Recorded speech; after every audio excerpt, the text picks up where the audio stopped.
श्री लघु विष्णु सहस्रनाम स्तोत्रम् अलम नाम सहस्रेण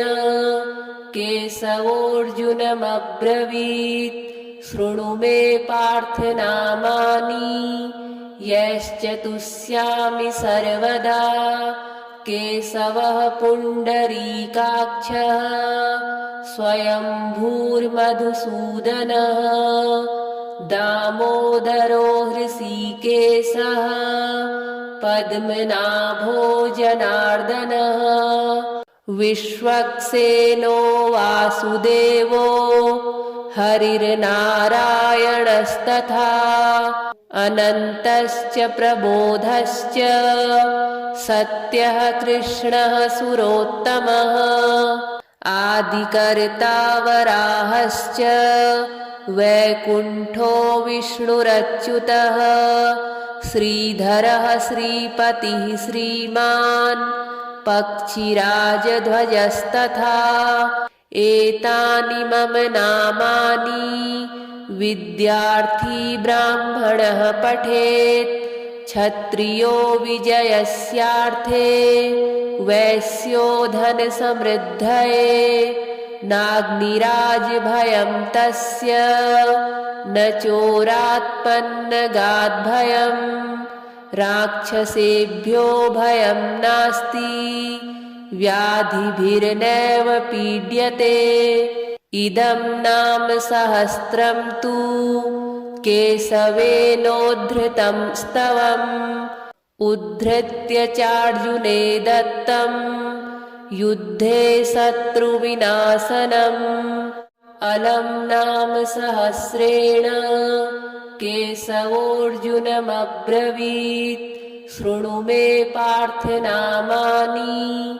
यश्च तुष्यामि सर्वदा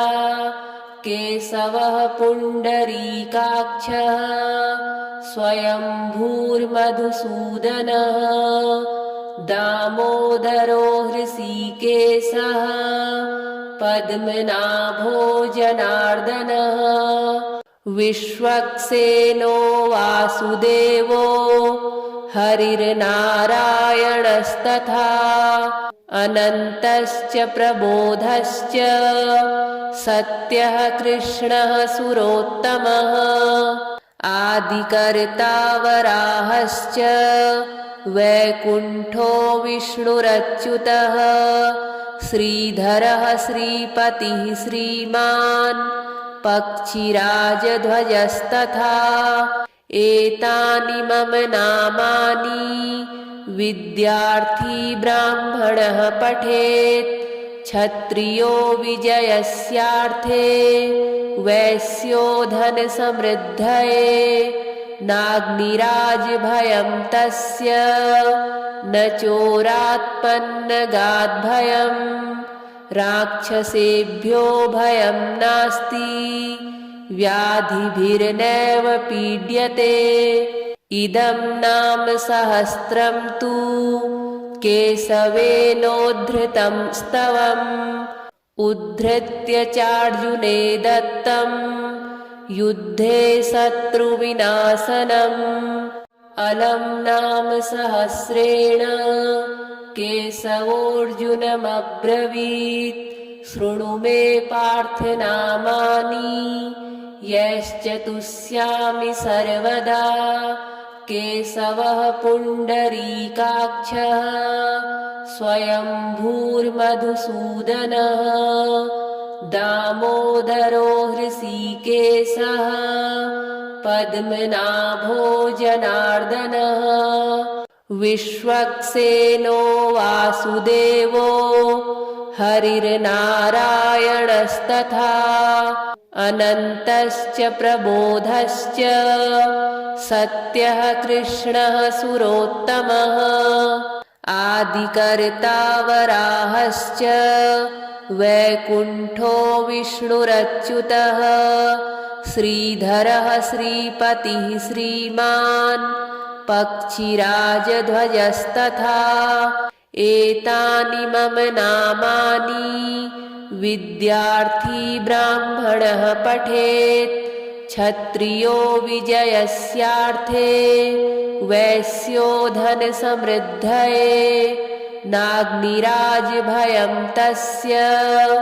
न चोरात्पन्नगाद्भयं राक्षसेभ्यो भयं नास्ति व्याधिभिर्नैव पीड्यते। इदं नाम सहस्रं तु केशवेनोद्धृतं स्तवम् उद्धृत्य चार्जुने दत्तं युद्धे शत्रुविनाशनम्।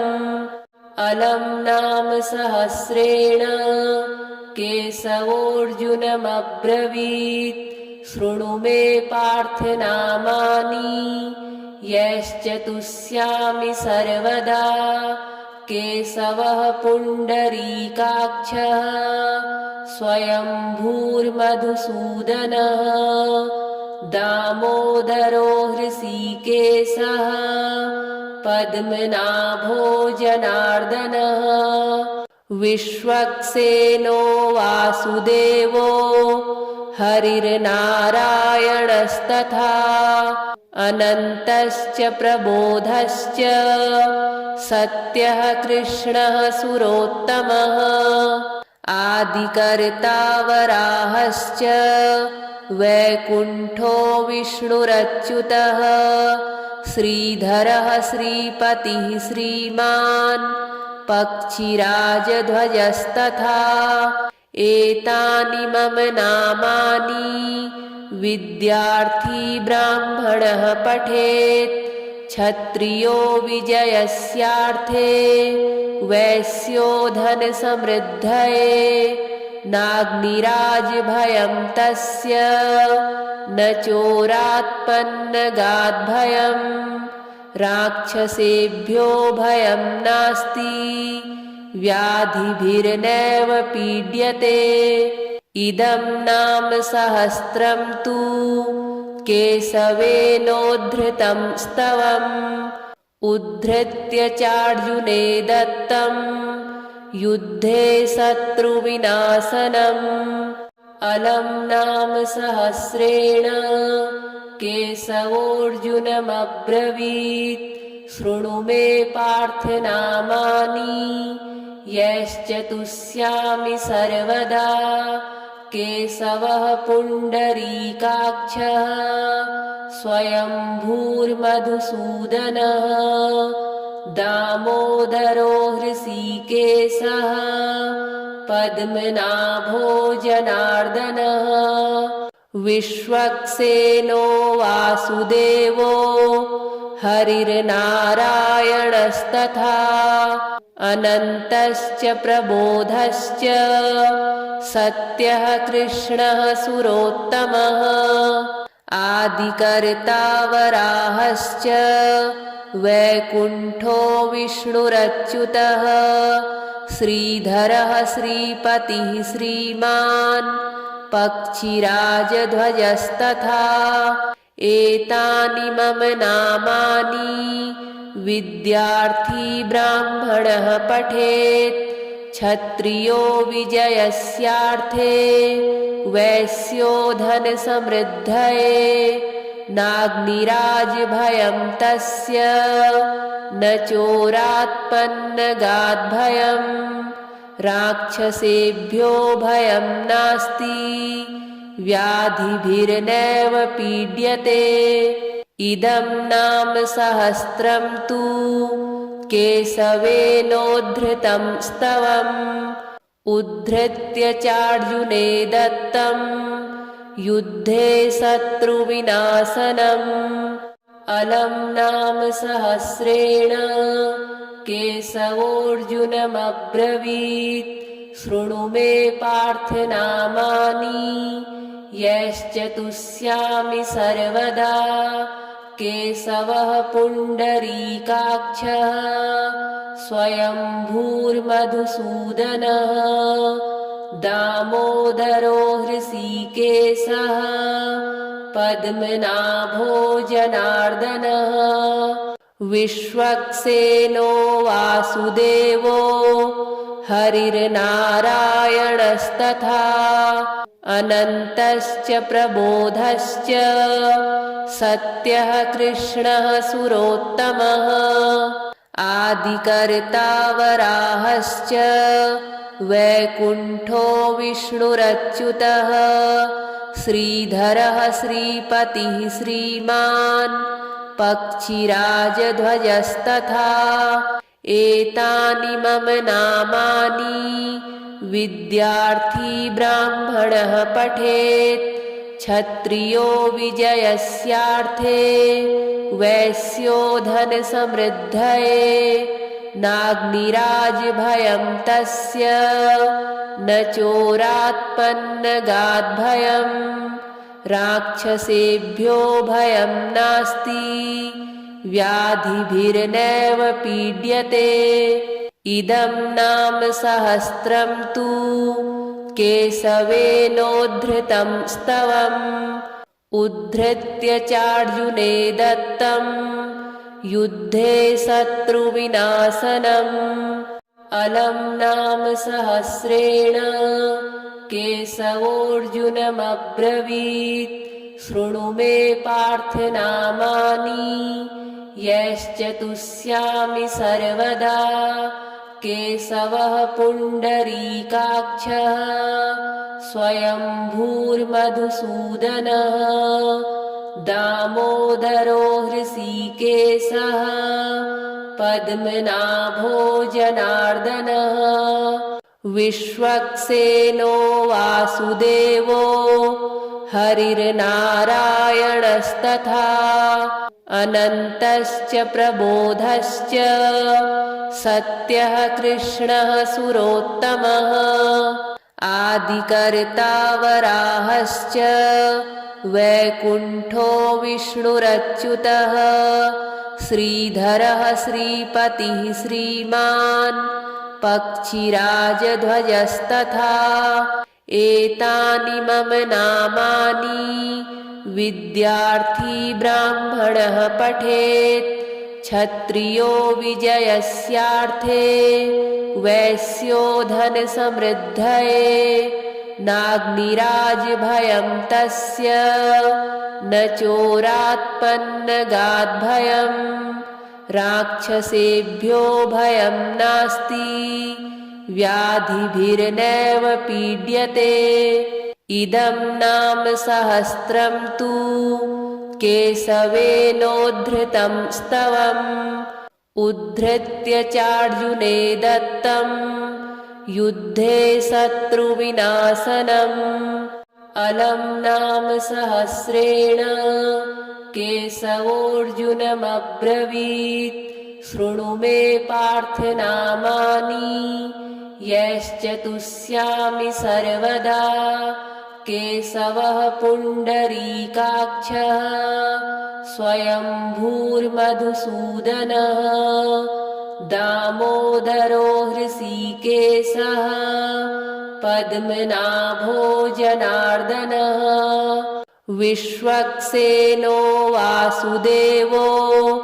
हरिर्नारायणस्तथा अनन्तश्च प्रबोधश्च सत्यः कृष्णः सुरोत्तमः आदिकर्ता वराहश्च वैकुण्ठो विष्णुरच्युतः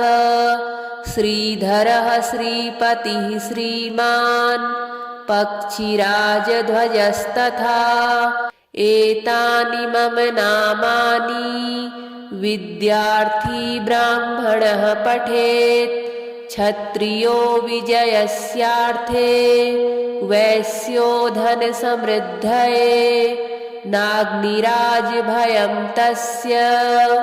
न चोरात्पन्नगाद्भयं राक्षसेभ्यो भयं नास्ति व्याधिभिर्नैव पीड्यते इदं नाम सहस्रं तु केशवेनोद्धृतं स्तवम् उद्धृत्य चार्जुने दत्तं युद्धे शत्रुविनाशनम् अलं नाम सहस्रेण केशवोऽर्जुनमब्रवीत् शृणु मे पार्थ नामानि यश्च तुष्यामि सर्वदा केशवः पुण्डरीकाक्षः स्वयंभूर्मधुसूदनः दामोदरो हृषीकेशः पद्मनाभो जनार्दनः विश्वक्सेनो वासुदेवो हरिर्नारायणस्तथा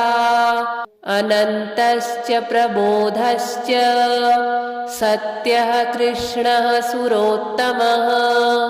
आदिकर्ता वराहश्च वैकुण्ठो विष्णुरच्युतः श्रीधरः श्रीपतिः श्रीमान् पक्षिराजध्वजस्तथा एतानि मम नामानि विद्यार्थी ब्राह्मणः पठेत् क्षत्रियो विजयस्यार्थे वैश्यो धनसमृद्धये नाग्निराजभयं तस्य न चोरात्पन्नगाद्भयम् राक्षसेभ्यो भयं नास्ति व्याधिभिर्नैव पीड्यते इदं नाम सहस्रं तु केशवेनोद्धृतं स्तवम् उद्धृत्य चार्जुने दत्तं युद्धे शत्रुविनाशनम् अलं नाम सहस्रेण केशवोऽर्जुनमब्रवीत् शृणु मे पार्थ नामानि यश्च तुष्यामि सर्वदा केशवः पुण्डरीकाक्षः स्वयंभूर्मधुसूदनः दामोदरो हृषीकेशः पद्मनाभो जनार्दनः विश्वक्सेनो वासुदेवो हरिर्नारायणस्तथा अनन्तश्च प्रबोधश्च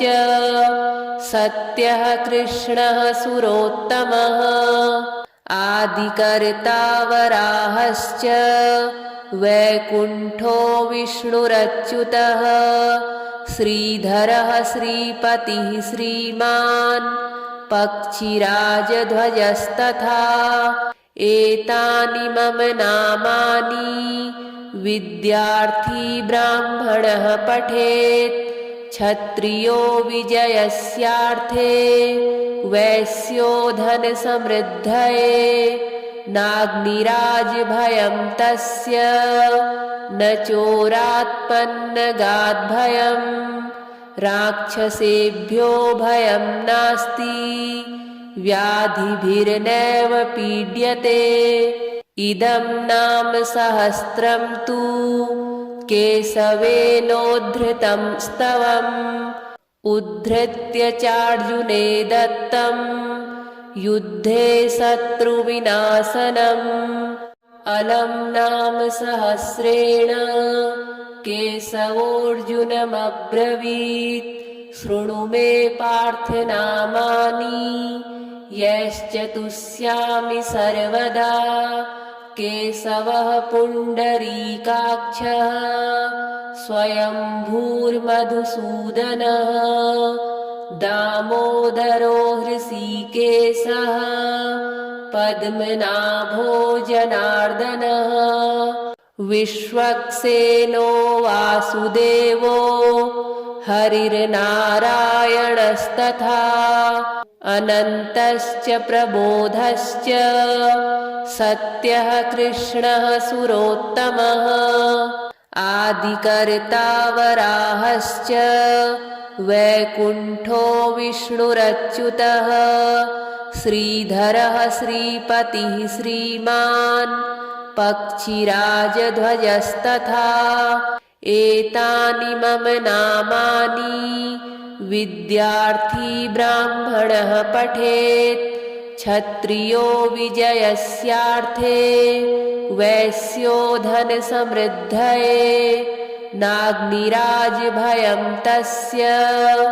न चोरात्पन्नगाद्भयम् राक्षसेभ्यो भयं नास्ति व्याधिभिर्नैव पीड्यते। इदं नाम सहस्रं तु केशवेनोद्धृतं स्तवम् उद्धृत्य चार्जुने दत्तं युद्धे शत्रुविनाशनम्। अलं नाम सहस्रेण केशवोऽर्जुनमब्रवीत् शृणु मे पार्थ नामानि यश्च तुष्यामि सर्वदा। केशवः पुण्डरीकाक्षः स्वयंभूर्मधुसूदनः दामोदरो हृषीकेशः पद्मनाभो जनार्दनः। विश्वक्सेनो वासुदेवो हरिर्नारायणस्तथा अनन्तश्च प्रबोधश्च सत्यः कृष्णः सुरोत्तमः। आदिकर्ता वराहश्च वैकुण्ठो विष्णुरच्युतः श्रीधरः श्रीपतिः श्रीमान् पक्षिराजध्वजस्तथा। एतानि मम नामानि विद्यार्थी ब्राह्मणः पठेत्।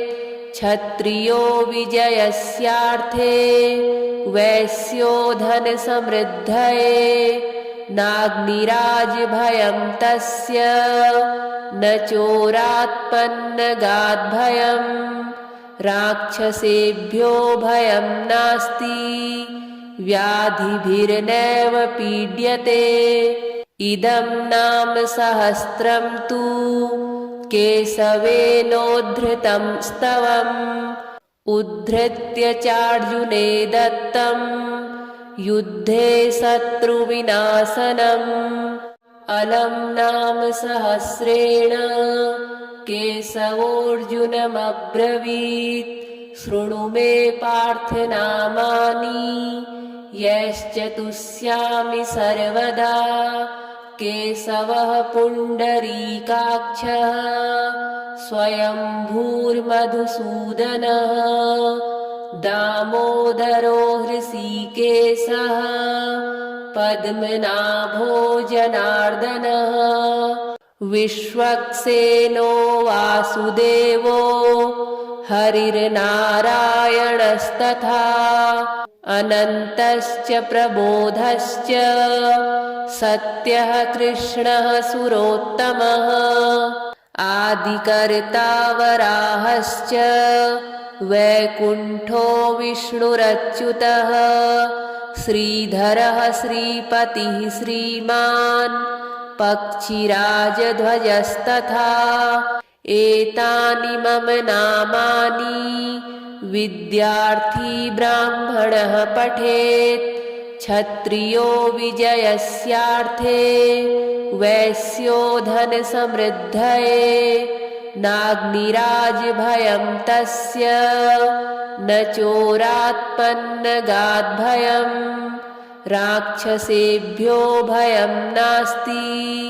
व्याधिभिर्नैव पीड्यते। इदं नाम सहस्रं तु केशवेनोद्धृतं स्तवम् उद्धृत्य चार्जुने दत्तं युद्धे शत्रुविनाशनम्। अलं नाम सहस्रेण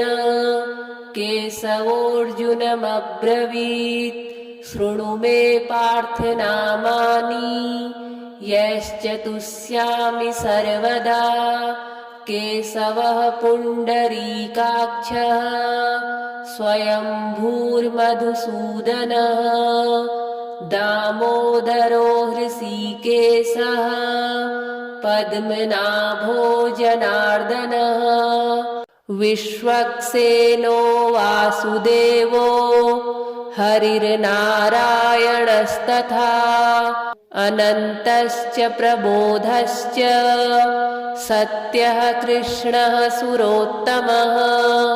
आदिकर्ता वराहश्च वैकुण्ठो विष्णुरच्युतः श्रीधरः श्रीपतिः श्रीमान्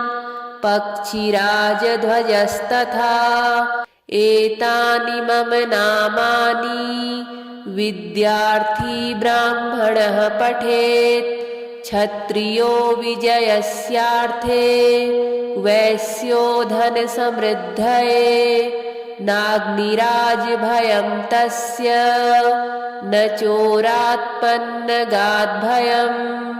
राक्षसेभ्यो भयं नास्ति व्याधिभिर्नैव पीड्यते इदं नाम सहस्रं तु केशवेनोद्धृतं स्तवम् उद्धृत्य चार्जुने दत्तं युद्धे शत्रुविनाशनम् अलं नाम सहस्रेण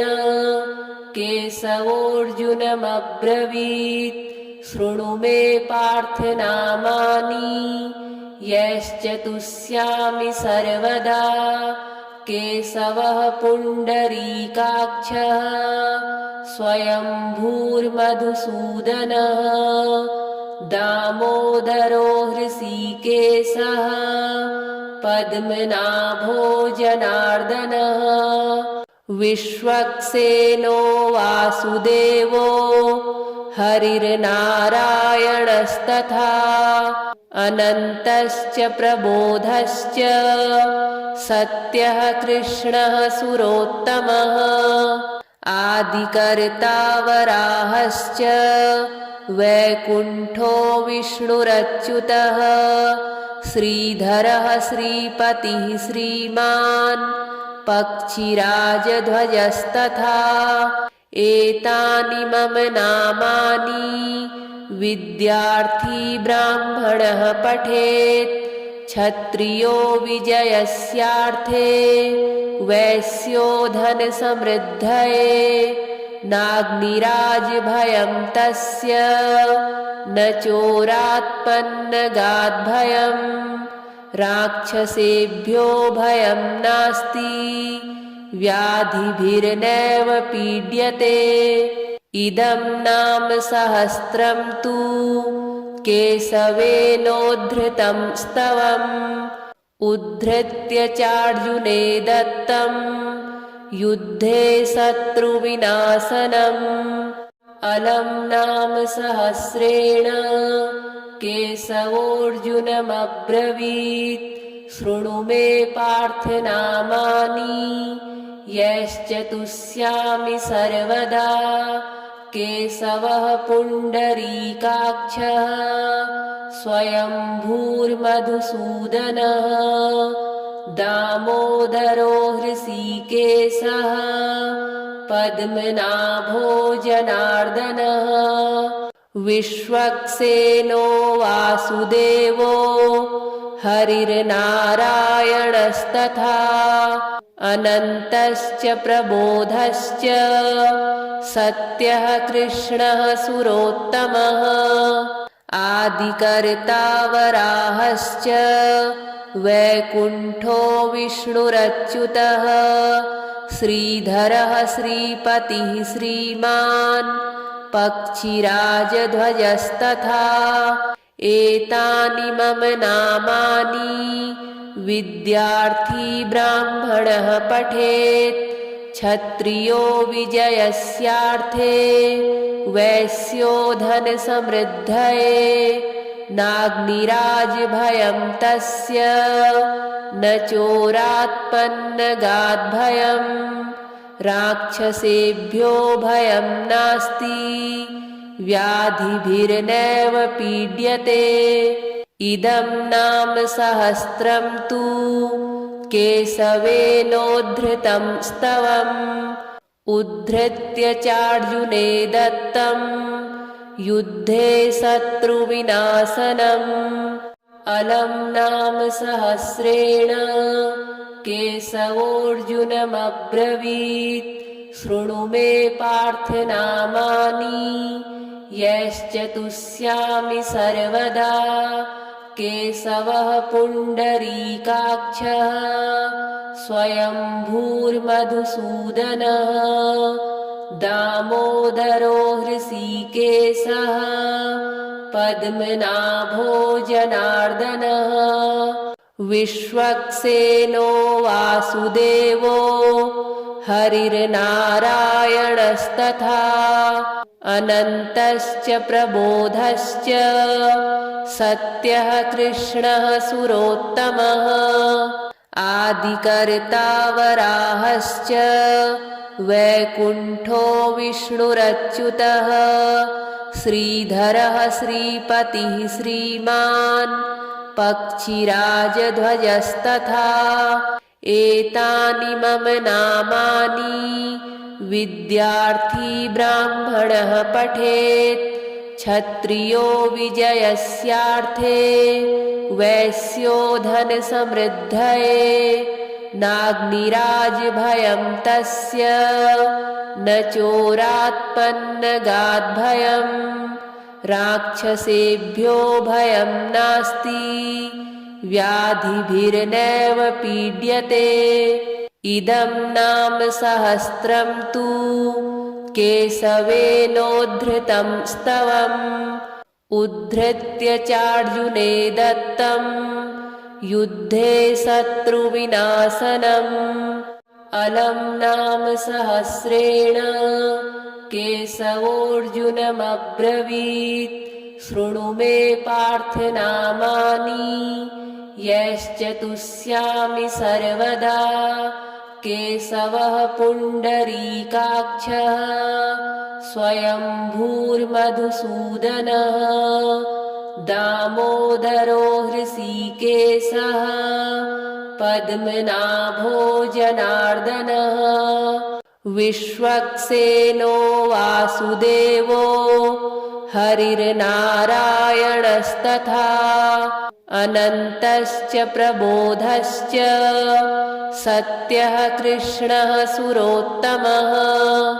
आदिकर्ता वराहश्च वैकुण्ठो विष्णुरच्युतः श्रीधरः श्रीपतिः श्रीमान् पक्षिराजध्वजस्तथा एतानि मम नामानि विद्यार्थी ब्राह्मणः पठेत् क्षत्रियो विजयस्यार्थे वैश्यो धनसमृद्धये नाग्निराजभयं तस्य न चोरात्पन्नगाद्भयम् राक्षसेभ्यो भयं नास्ति व्याधिभिर्नैव पीड्यते इदं नाम सहस्रं तु केशवेनोद्धृतं स्तवम् उद्धृत्य चार्जुने दत्तं युद्धे शत्रुविनाशनम् अलं नाम सहस्रेण केशवोऽर्जुनमब्रवीत् शृणु मे पार्थ नामानि यश्चतुष्यामि सर्वदा केशवः पुण्डरीकाक्षः स्वयंभूर्मधुसूदनः दामोदरो हृषीकेशः पद्मनाभो जनार्दनः विश्वक्सेनो वासुदेवो हरिर्नारायणस्तथा अनन्तश्च प्रबोधश्च सत्यः कृष्णः सुरोत्तमः आदिकर्ता वराहश्च वैकुण्ठो विष्णुरच्युतः श्रीधरः श्रीपतिः श्रीमान् पक्षिराजध्वजस्तथा एतानि मम नामानि विद्यार्थी ब्राह्मणः पठेत् क्षत्रियो विजयस्यार्थे वैश्यो धनसमृद्धये नाग्निराजभयं तस्य न चोरात्पन्नगाद्भयम् राक्षसेभ्यो भयं नास्ति व्याधिभिर्नैव पीड्यते इदं नाम सहस्रं तु केशवेनोद्धृतं स्तवम् उद्धृत्य चार्जुने दत्तं युद्धे शत्रुविनाशनम् अलं नाम सहस्रेण केशवोऽर्जुनमब्रवीत् शृणु मे पार्थ नामानि यश्च तुष्यामि सर्वदा केशवः पुण्डरीकाक्षः स्वयंभूर्मधुसूदनः दामोदरो हृषीकेशः पद्मनाभो जनार्दनः विश्वक्सेनो वासुदेवो हरिर्नारायणस्तथा अनन्तश्च प्रबोधश्च सत्यः कृष्णः सुरोत्तमः आदिकर्ता वराहश्च वैकुण्ठो विष्णुरच्युतः श्रीधरः श्रीपतिः श्रीमान् पक्षिराजध्वजस्तथा एतानि मम नामानि विद्यार्थी ब्राह्मणः पठेत् क्षत्रियो विजयस्यार्थे वैश्यो धनसमृद्धये नाग्निराजभयं तस्य न चोरात्पन्नगाद्भयम् राक्षसेभ्यो भयं नास्ति व्याधिभिर्नैव पीड्यते इदं नाम सहस्रं तु केशवेनोद्धृतं स्तवम् उद्धृत्य चार्जुने दत्तं युद्धे शत्रुविनाशनम् अलं नाम सहस्रेण केशवोऽर्जुनमब्रवीत् शृणु मे पार्थ नामानि यश्च तुष्यामि सर्वदा केशवः पुण्डरीकाक्षः स्वयंभूर्मधुसूदनः दामोदरो हृषीकेशः पद्मनाभो जनार्दनः विश्वक्सेनो वासुदेवो हरिर्नारायणस्तथा अनन्तश्च प्रबोधश्च सत्यः कृष्णः सुरोत्तमः आदिकर्ता वराहश्च वैकुण्ठो विष्णुरच्युतः श्रीधरः श्रीपतिः श्रीमान् पक्षिराजध्वजस्तथा एतानि मम नामानि विद्यार्थी ब्राह्मणः पठेत् क्षत्रियो विजयस्यार्थे वैश्यो धनसमृद्धये नाग्निराजभयं तस्य न चोरात्पन्नगाद्भयम् राक्षसेभ्यो भयं नास्ति व्याधिभिर्नैव पीड्यते इदं नाम सहस्रं तु केशवेनोद्धृतं स्तवम् उद्धृत्य चार्जुने दत्तं युद्धे शत्रुविनाशनम्